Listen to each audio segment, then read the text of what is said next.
Good afternoon, everyone. My name is Casey Ifeanyi. If you've been sticking around the grill since morning, I'm so sorry. You're probably sick of my face. This is my third panel today. But I lead the programming here at Fast Company, and so I'm so excited for this session. We're here to talk about a brand new company that was announced today. Thank you so much, Alexander, for giving us the exclusive on that. But before we get started talking about Physify, I want to get talking to the man who created this company, co-founded this company. So, Alex, you have such a fascinating resume. Your career has existed at the intersection of art and entrepreneurship for quite some time.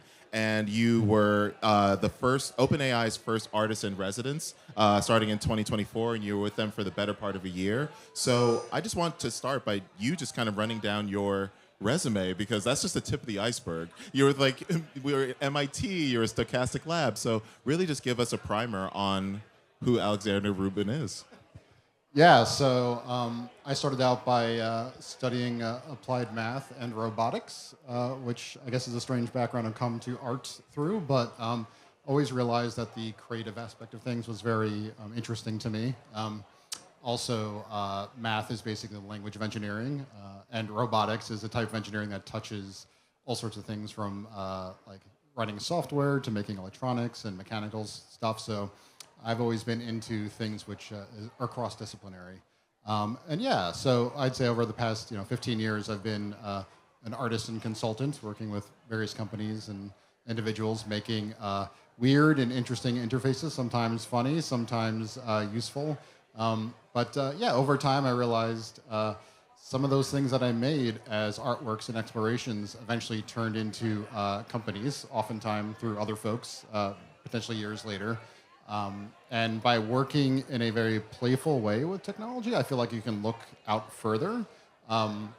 But usually when you start a company, you wait for technology to mature. So there's a bit of a butt against art and entrepreneurship there. But yeah, it's been a weird path, but I feel like where I've ended up now is almost inevitable. Yeah, and I want to go back to the fact that you were OpenAI's first artist in residence, because I don't believe they've had one since, and so I'm curious, like, what did that entail exactly?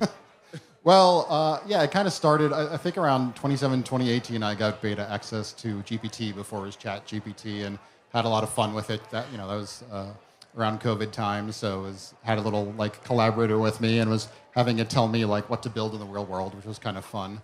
Yeah, I just sort of made friends with people there, and it was making really cool demos, and some of those demos got like picked up by various outlets, and I was like, hey guys, I'm making some cool stuff. It'd be kind of nifty if I can get, embed myself a little closer and be able to talk to people. Like, okay, sure, let's have you come in and give this a try. So yeah, it was more experimental than anything else, and I think yeah, it was fun for everyone involved. Yeah, and I know there's a lot of tension between those two worlds of art and AI, and that's where you exist. So I would just want to get your sense of what that tension means to you, like how you exist in that space, because I think there's a lot of concerns that artists have and creatives have around AI, but you've always been in a position of empowering creatives for it, and that's at the mission of Physify, which we'll get to. But I just want to hear a little bit about, what do you see at that intersection of art and AI?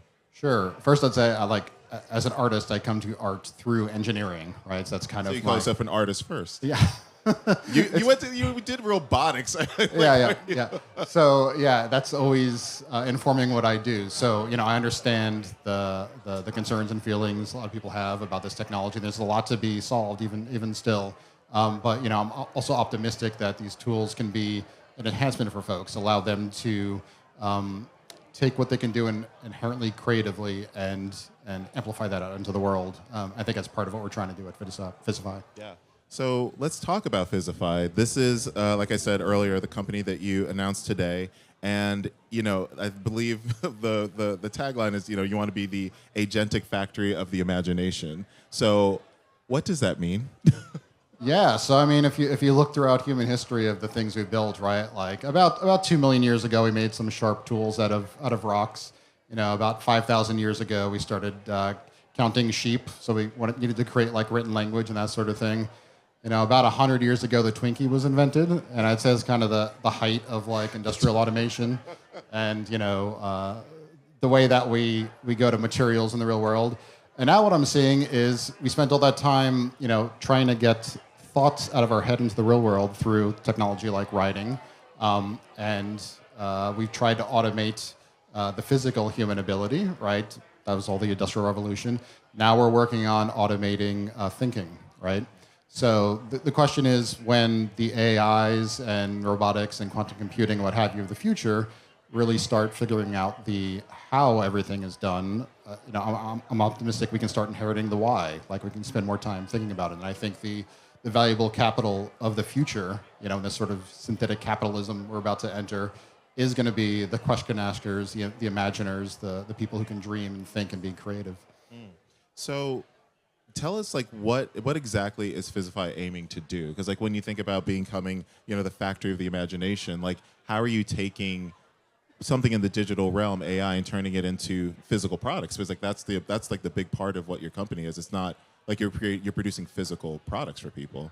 Yeah, so we have some on stage here, which we'll talk about. But yeah, what we're trying to do is shorten the bridge from thought to thing, from like ideation to manifestation in the real world. And I see that coming because taking an idea out into the real world, especially if you want to create a product, is not just getting a thing produced. It's also registering a company in Delaware, dealing with the taxes, and all this other overhead that's involved with taking an idea and putting it out in the real world. But with agents getting as good as they are, with coding getting as good as it is, and with how much resources and energy is being put on creating these endpoints, we feel that if we create this system that can bring everything together, that's going to create a workforce for accelerating our idea into the real world.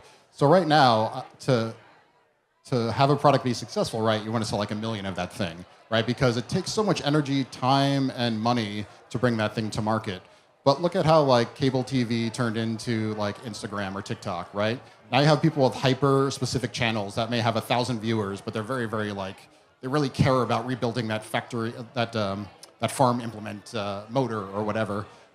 So now imagine you're able to create a product and only sell 1,000 of it, and it's still profitable because all these other systems that have been expensive to use have allowed you to go from idea to thing a lot faster. Now, instead of having to sell 1 million of something, maybe you make 1,000 different ideas and sell 1,000 of those over time.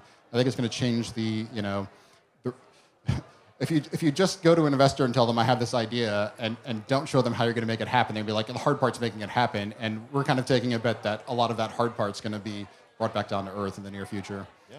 So where does AI come into all this? Because I think, when people think about taking an idea and bringing it into a physical product, they could rest on thinking that that's just like 3D printing or something like that. So in like, I guess, like the most realized vision that you have of Physify, like, what does that give us an example of, like, what that would look like?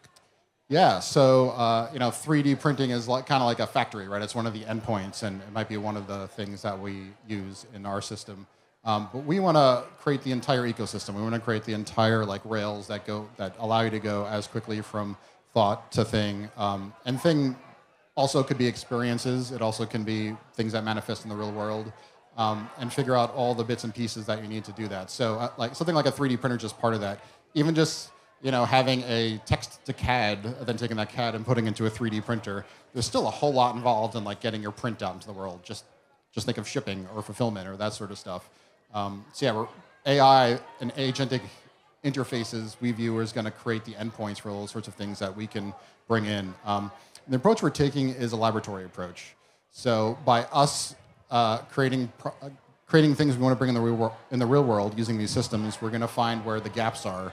We're going to find where technology needs to be made either by us or by other people or by partnerships. So there are gaps we're going to need to fill, but we also feel like there's so much going on in the ecosystem that there's a lot they're going to be able to draw from.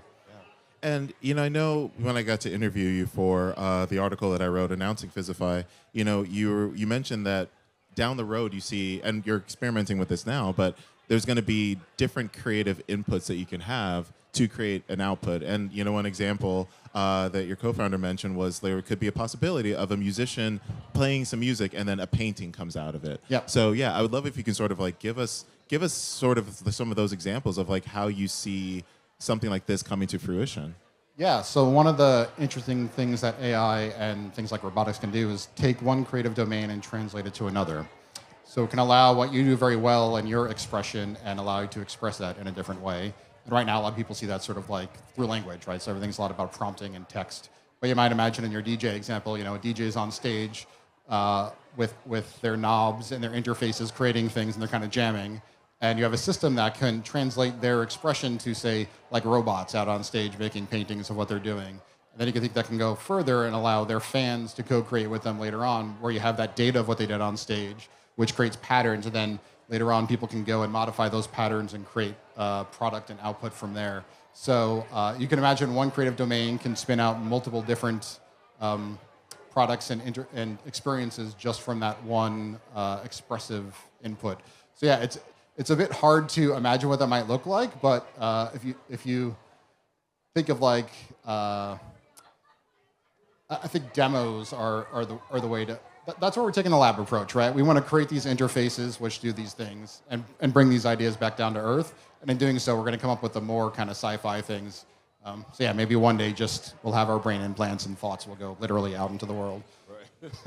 I mean, that's the thing. It's such like a moonshot concept. So I feel like, and I know, you had one investor, Logan Kilpatrick, who, was he's an amazing like mind in this space of AI, and he's like really bullish on your company. So how do you go about explaining such a big concept to people? Because I feel like it's I think it's hard for people to kind of process this idea of turning a thought to thing. So how do you go about like really grounding it and explaining it? Because it's one thing to have an idea for a company, but then how do you actually like ground it and explain it to people? For someone like Logan, who's like living and breathing what this is every day, this is just inevitable, right? He kind of sees where this is going. The way I would look at it is just like look at the automation that's happening around you right now, and look at where the money's going, the investment's going, what people are looking at to have AI do, and just think about that instead of individual islands as like a system, like a coherent system. So if all these things came together in the future, what sort of pattern does that show us? And I think, again, it's sort of like the Industrial Revolution, where it's like, you have cars coming off the assembly line a lot faster. Here you can have ideas come off your brain faster.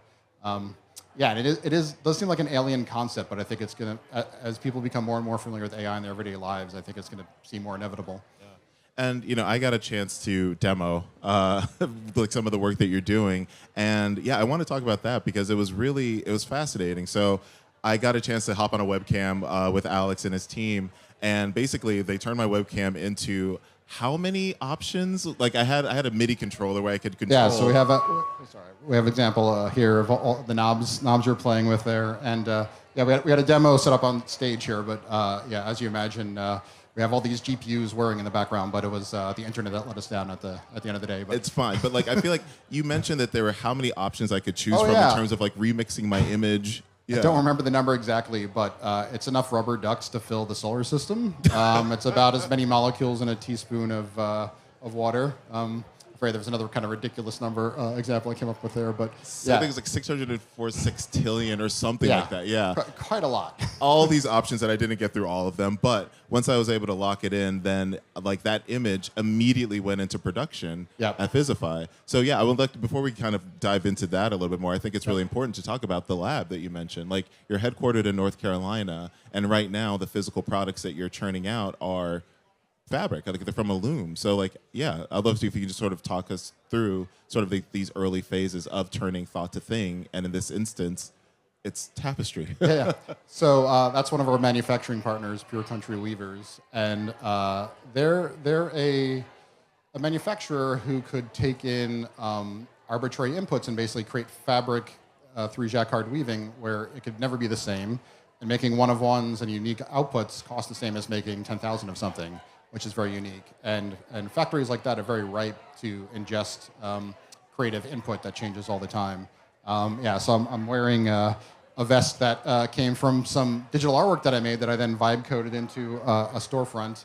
And then we had, Zero Waste Daniel, make sure I got his name right, sewed this for me and overnight, and we had it here. So what you saw was, within the beginning and end of our Zoom, you put in that input and it came out of a loom, which that speed is really going to be important when you want to get idea into object as fast as possible. Yeah. Absolutely. And, you mentioned, when I was interviewing you that Fabric was a really interesting place to start because it can become so many things, which I thought was an interesting point because I feel like for me, I guess like it was hard for me to wrap my mind around the fact that like, Fabric can be more than just, tapestry or something like clothing or whatever. But you mentioned that it's actually a really good place to start because it is so transformative. So yeah, tell me a little bit about that. Couch clothing, speaker enclosures, acoustic paneling. It's everywhere if you look around. And being able to create custom outputs allows you to put your creativity into that object and then remake that object into multiple other things. And that's part of the reason why we're building a lab as part of this, right? We could have just tried to go right for the moonshot. We could have been in stealth for 5 years and just try to go right there. But we want to get there by working with like the best creatives in the world. We want to do collaborations with people. We want to find out where the pain points and possibilities for innovation and creation are with those folks, and actually launch the rocket that way. We're trying to be a bit like Apollo, right? We are going for that moonshot, going for the moon, but along the way, we're going to invent Velcro and Tang and other things for the space program. So you're talking about a moonshot in North Carolina. So why talk to me about like your choice of having your factory in a state like North Carolina when most people are thinking about the obvious choices like Silicon Valley for like where AI is. So like this agentic factory for imagination is based in North Carolina. Why? Yeah, so since we're doing this practically, we needed a starting point, right? And this is a factory I'd worked with before to make tapestry, and I kind of understood their the ways they were able to ingest things. And I also saw the opportunity for them themselves to use AI to increase what they're doing, to increase their efficiency, to increase how people are going to interact with their product. So yeah, it was a starting point that made a lot of sense to me. And we're forming partnerships with other factories and materials and working forward from there. But yeah, had to start in one place, and that made the most logical sense to me. And Jacquard Loom also has a nice poetic connection to computing, since that's where things like punch cards and programming started from. So made sense too. Very true. Full circle moment for you. So I'm curious, like, because a big part of Physify is, as this is something that you drummed, really dialed into in your manifesto and my previous conversation with you, is keeping humans at the center of all of it. And I think for some people, they might roll their eyes at that idea, thinking like this is such an AI forward company and like all this, but like you've been really clear on like the human, like the machines can do the what, now it's time for humans to answer the why. So I kind of wanted to go back to that a little bit because I feel like it's a really important distinction that you're trying to build with Physify in this increasing synthetic capitalistic economy, which for those who don't know, synthetic capitalism, this idea that everything from beginning to end is controlled by robots. And so what you're saying is like there needs to be some human intervention in all of this to keep us from ingesting nothing but beige slop. So I really want you to dial into why it's so important to have humans at the center of it and why Physify is positioned to do that. Yeah. If we take for granted that this is coming, right, just as much as physical automation came during the Industrial Revolution, we have a certain amount of time to kind of ask, what do we want to have for ourselves? Where do we want to keep ourselves in these systems? Some research is actually pointing to, the ability to ask why, the ability to come up with the questions and steer things is actually where, just mathematically, where humans would be good. But I think more emphatically, like we want to keep people there because there are going to be product that you might not care is completely invented by a machine, but there's going to be product you're going to want to buy or things you're going to want to experience because it came from a person that you know, or a story that you connected with, or an artist that you want to see express themselves. And say it's an artist that can express themselves now over 12 different mediums and like can put out more work in their lifetimes now than they could do in a month in the past. You can look at things in an optimistic way and say, okay, how do we try to steer these systems towards human thriving and creative output, and not only allow the professionals to use these tools, but also bring them back down to earth for everyone. Trying to predict the future is definitely impossible. You can see patterns where they're going, but I think one thing is always clear throughout history is we usually have to steer things to the direction we want. Otherwise, the external forces might steer them in directions that we're not going to want them to go to.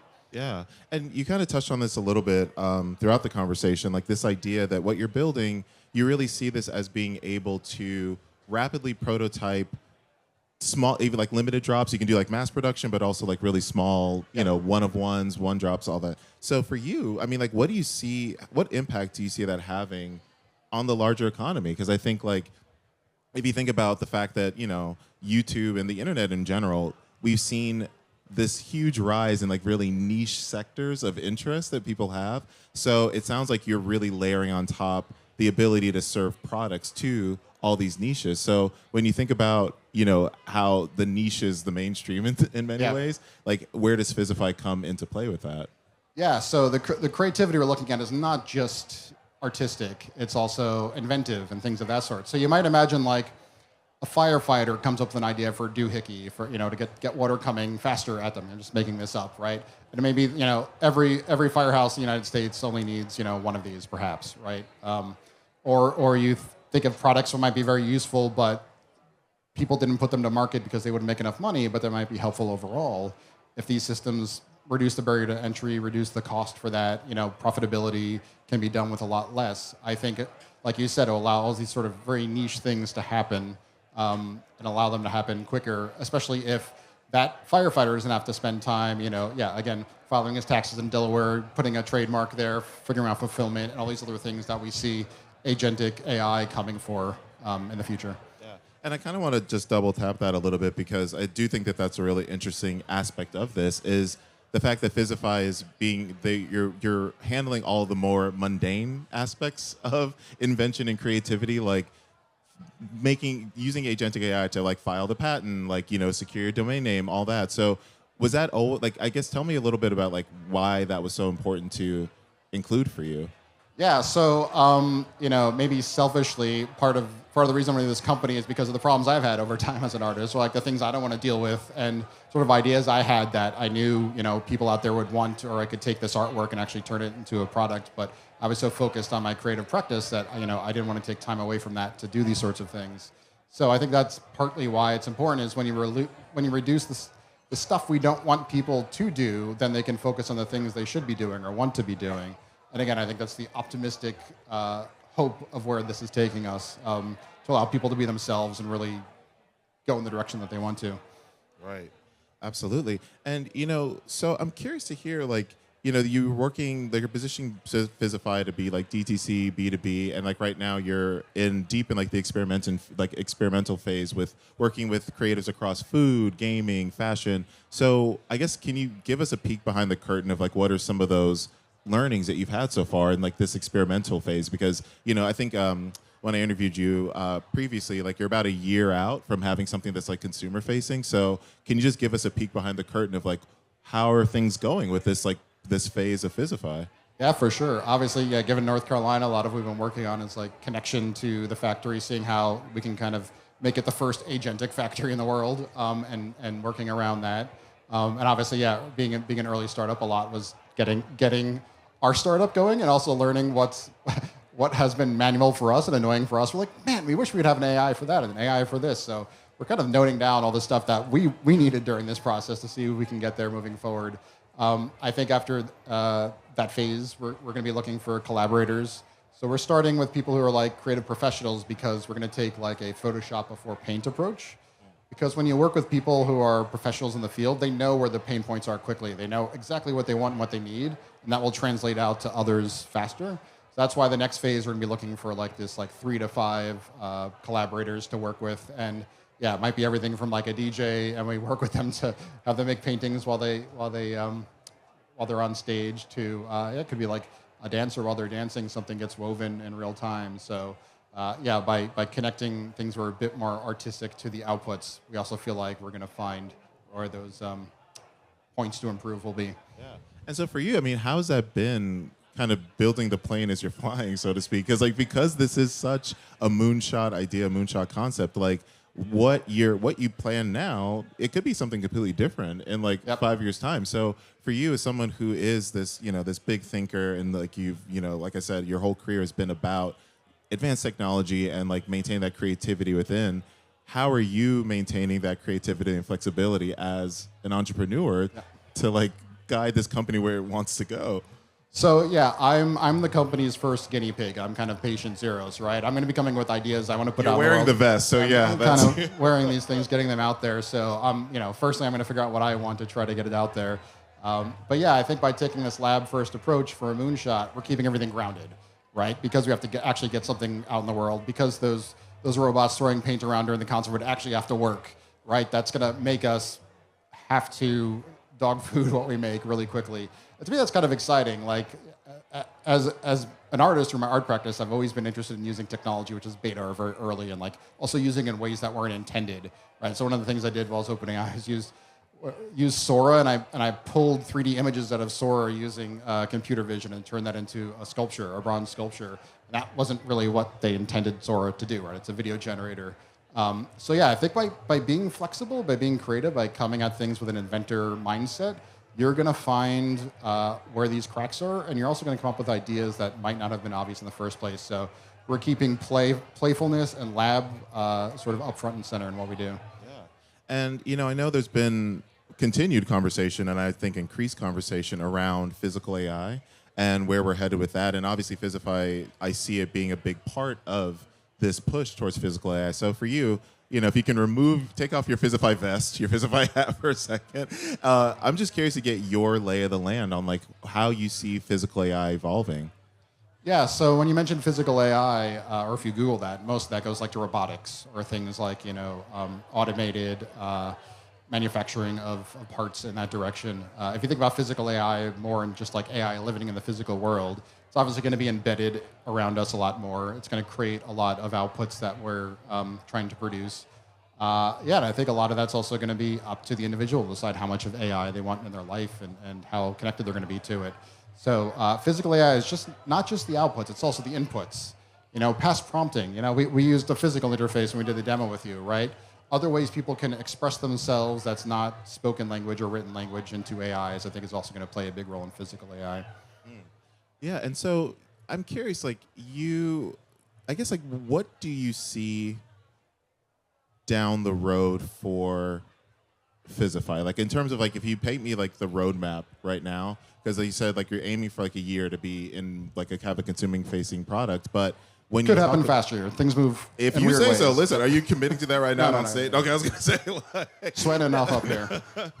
No, because I think like because like right now, I got to experience the demo. It was really amazing, but you obviously have such a grander vision for this. So I know people usually hate making predictions, but like, how close are you to really having that thought to thing, like being really able to like inject your thoughts into like the Physify platform and having something instantly? Like, how far away are we from that? Yeah, I think of it as just thought to physical object, right? We're there today. If it's thought to object with all the apparatus around it you need to bring that out into the world, right, that's going to take a little bit. And parts of that will be ready, so we might reduce the friction 25%. Maybe that's enough, right? We're not get to 100% right away, but we're going to keep bringing it lower and lower and creating these tools that make things easier to get your ideas out into the world. So yeah, I don't want to put numbers and times on things because things move in faster and slower ways than you might imagine. But yeah, stuff tends to creep on you faster than you might imagine. Yeah. And this may sound like a crazy question to ask a co-founder, but why is this important to you? Because if you think about all the applications that AI can do, all the things it can do, all the big problems it can solve, why is this idea of creativity and putting things out into the world so important to you? You could be using your brain for so many things, so why this? Yeah, I've always been like a physical first person, I guess having a background in robotics, just like making things. I've got so many tools and stuff I've made over the years. Most of my artwork has been out in the physical realm. I just kind of view it as what's coming next, and I think it's a mode of expression that I think is important. There's also a lot of people looking at digital, right? Digital only SaaS solutions and things of that sort. I think there's a lot to be done in this space. It's obviously difficult, but I think there's a lot to come from it. There's a lot of like places like Pure Country Weavers and other manufacturers in the United States that are ready for this. We can supercharge what they're doing, bring manufacturing to the US. I think that's important. I think it's important to keep that human-centric idea, to be a bit of a thought leader in that space. And yeah, I think it's kind of being led by what I've been interested in doing over the past 15 years. And I guess it was important for me enough for me to think it's enough to do for 15 years, I'm going to keep it going in the future too. Well, I hope so because it's a really cool company, and I'm gonna wrap it here because I want everybody to be able to like scan the QR code that you brought and really experience the demo that I got to do. It was a lot of fun. It was amazing. So yeah, Alex, thank you so much for your time, and like hang out, check out this QR code. It's a really cool company. So thank you, Alex.